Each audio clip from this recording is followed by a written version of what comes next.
away. We back out the driveway and down our little road toward the main highway. We steer a course up over Sandy Am Pass. At first the highway is only wet, but then as we get higher on the pass, we see lots of roadside snow.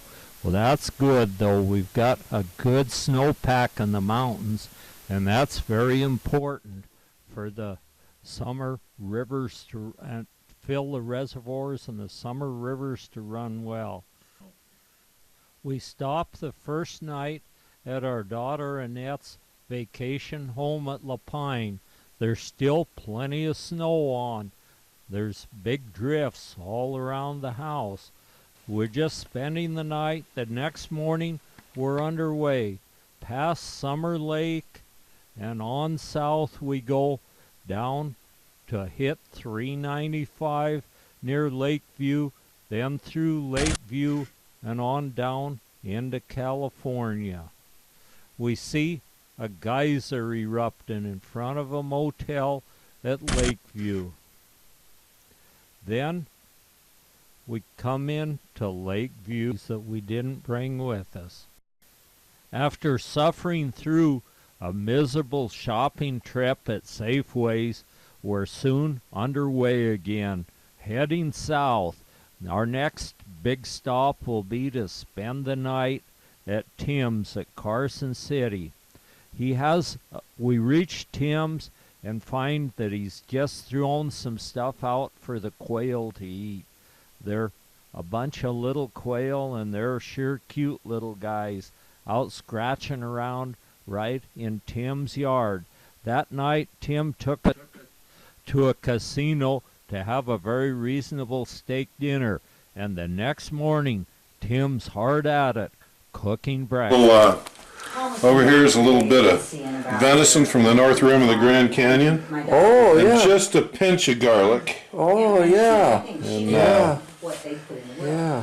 we use the old coconut oil. We get the lime in our coconuts. Oh, yeah. Now this is where you say an old German couple? German couple ran a freight station here, and they had she always had a big garden, and there was feed, and they'd sell grain, and they'd feed people, and she had the best cabbage stew in all of Mono County. Oh, wow. And this was in the 1870s that they established this homestead here. And right here behind me, you can see the roof. It's really a shame that it's about going. It's a beautiful little stone structure down here. Yeah. A great spring on the other side. The current rancher has one of those gravity pumps, compression pumps, ta-tunk. Rams. A ram pump, Yeah. pumping up to his place on the other side of the road. Oh, be darned. But Yeah, and they planted these big look poplars. at how old that Lombardy is. That's an old one. Yeah. It'd be nice to put this roof back up. Yeah. Split cedar shakes on the roof, I guess. Or pine or something. This building was used for? This was a Teamster stop when they'd haul freight coming from Reno out to Bodie. Oh. They'd stop here. They could. There was water, feed, pasturage, probably changing stock. Like a stage stop? Yeah, stage stop. But I'm sure it was stage stop as well. But the lady always had the best stew in the county, and it was a welcoming place for many years. Yeah. Looking to me like this was a dugout, probably their root cellar. And they kept their potatoes and carrots and onions, and also jars of canned goods in there, I suppose, from their orchard. You got all these. Well, this is down inside the cellar, and it's got these posts holding up the ridge. Posts coming down. The whole front is unpeeled logs, and down here on the side are just almost wattled edges. Now, those are probably, by the looks of that beam, those are up, and that was the roof. That they just had a mud roof and wattled up, and so the whole thing's caved in pretty good. Hilton Hotel. Oh, Something yeah. carved in there. Yeah. And then, well, the doors were small at that time. Yeah. Well, people were smaller. Wow.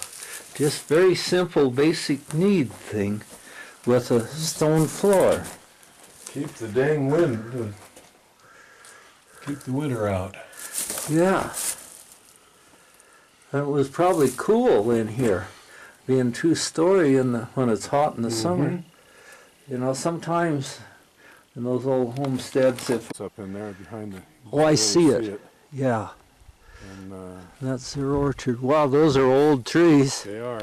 Now here's another one of these line shacks about 5-6 miles up the road, about how far the stations were apart. And the ranchers here, they put steel around it and tied it together and then put wood over the steel and put steel shutters and beautiful... Something that... This is the Sweetwater Range.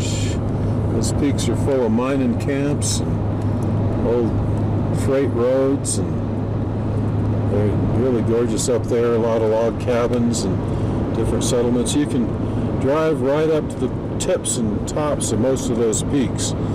We're up here at the south end of the Sweetwater Range and Walker Creek, pulling out of the dam on Bridgeport Lake in the Bridgeport Valley. Our next stop will be Travertine Hot Springs, where the hot water comes pouring out of a little hole in the ground and then goes down some little travertine ditches and finally spills into a very nice, clean, hot pool. Tim is one of the volunteers that cleans and keeps this place in good repair. Quite a job. There are numerous pools. This one's maybe about 200 yards below the rest of them, down in off the edge of a little travertine mountain. There's hot water comes out of the ground in numerous places. After spending part of the day at Travertine Hot Springs, Marge and I decided it was too late to go on, so we camped that night. The next morning, we're up at first light and heading south towards Saline Valley. There's plenty of snow on the east slope of the Sierra Nevada mountains as our little V6 engine hums and carries us southward. There's plenty of roadside snow along here. All the rest areas are closed, and there's just a narrow little path for a highway cut through this tremendous banks of snow. And this has settled quite a bit and melted some. I don't know how much there was in the beginning, but a good amount. This will maybe end the drought in this area. We're awestruck by the beauty of the snow-capped peaks on the east slope of the Sierra Nevada range as we move south towards our destination. The next morning, we're up at first light, heading south. We're going to go down to Mexico. We have some dental work to do, so we'll head down, and on our way, we go past the Salton Sea. It's quite a large body of water down here, but it's all polluted, and so there's not much going on there. We pulled in and looked at it a little bit, but I guess you can't even safely swim in it anymore. It's got so polluted, and you could smell an odor from it. But wow, it's too bad that happened. That would be a really nice body of water. As we move south, we see a big bunch of Holstein cattle in a feedlot down in the Imperial Valley. I understand in this one single feedlot they have 25,000 head of Holstein cattle.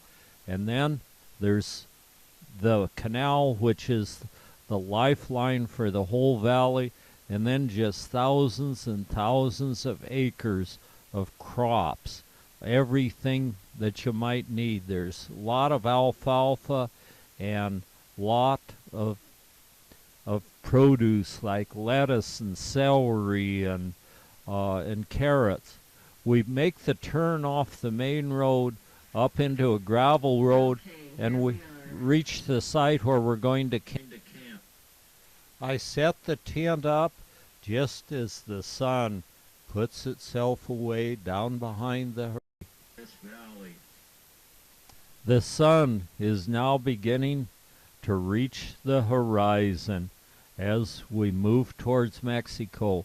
It's only a few miles down to Mexico where we go to get our dental work done. And so it's much cheaper to have it done in Mexico, and we always enjoy Mexico, and we like the work they do on our teeth over there.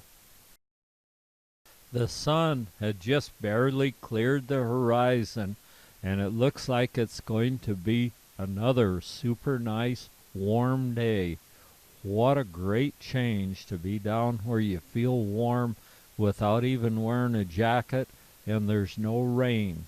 The thing that makes this valley, though, is a Colorado River. Then we reach the parking lot where we'll park our car and pay the $6 and walk the 200 yards over to Mexico. We go right into the dental office.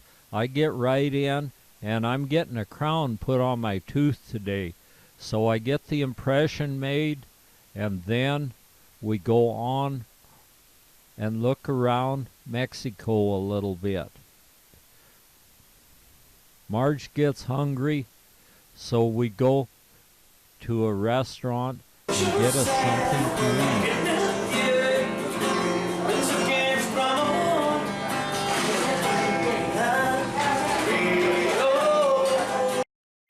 While we were eating, a Spanish-speaking guy came in and made a little music for us to entertain us. We're out of there just after noon and heading back across the...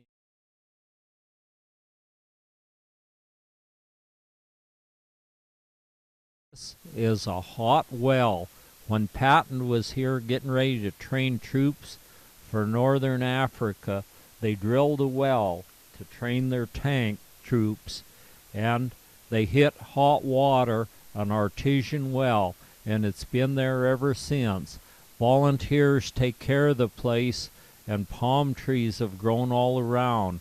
A big fat beetle of some kind crawls and scurries his way back to safety under some sticks.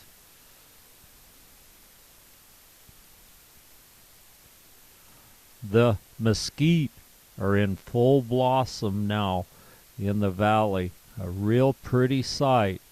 Then we learn that there are other flowers in bloom, so we'll go around and look at the flowers. Imperial sand dunes. We'll go up into the Imperial sand dunes. The sand is piled high in the Imperial sand dunes, and so we understand that the flower bloom is better on the other side of the dunes. So we're going to travel over there and look. And sure enough, we're finding flowers of all colors waving in the breeze, as this 5-spot lily is.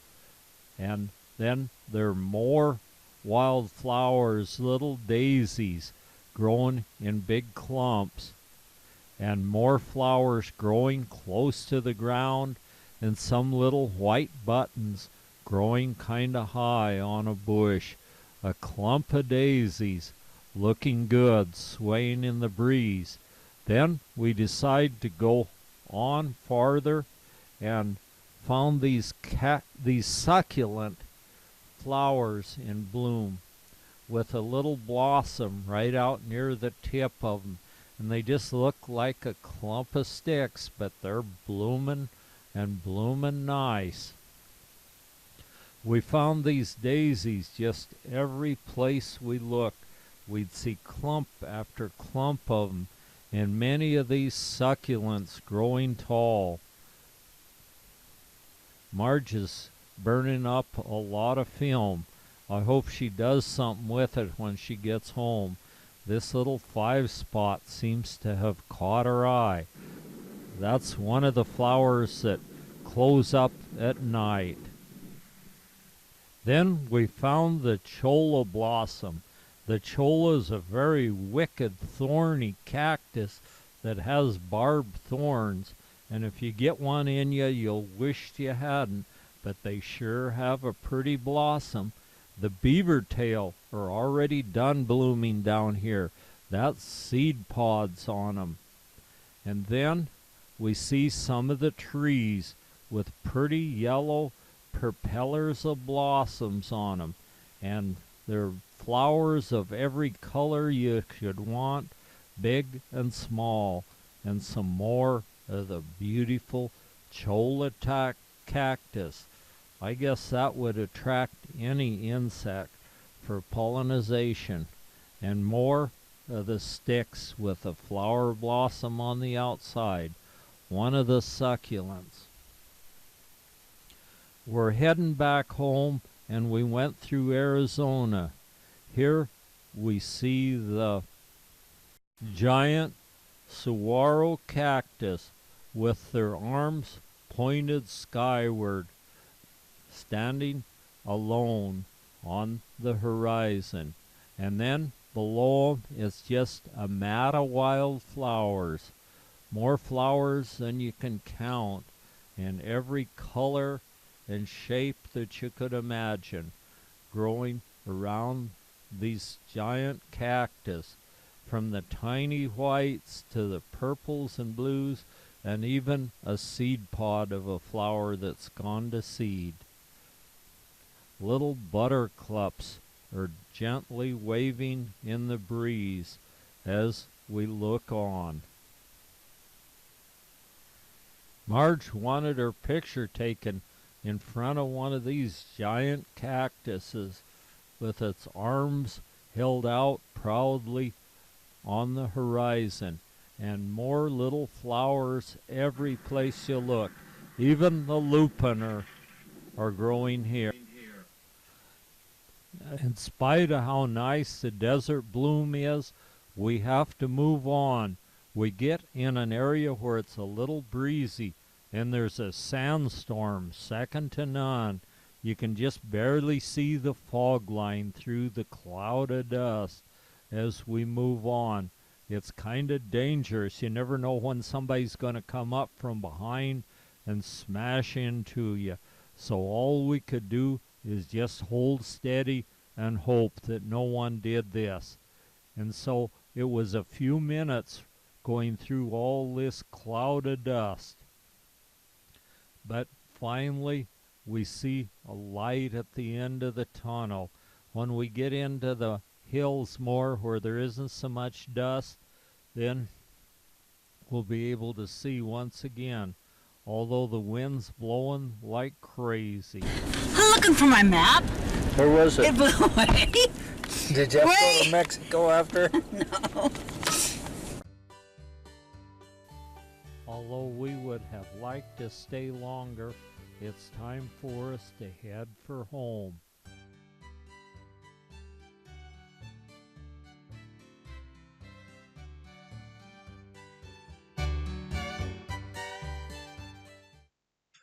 We definitely need subscribers very badly for this channel. So if you could, would you please subscribe? We'll certainly appreciate it. Well, thank you for watching.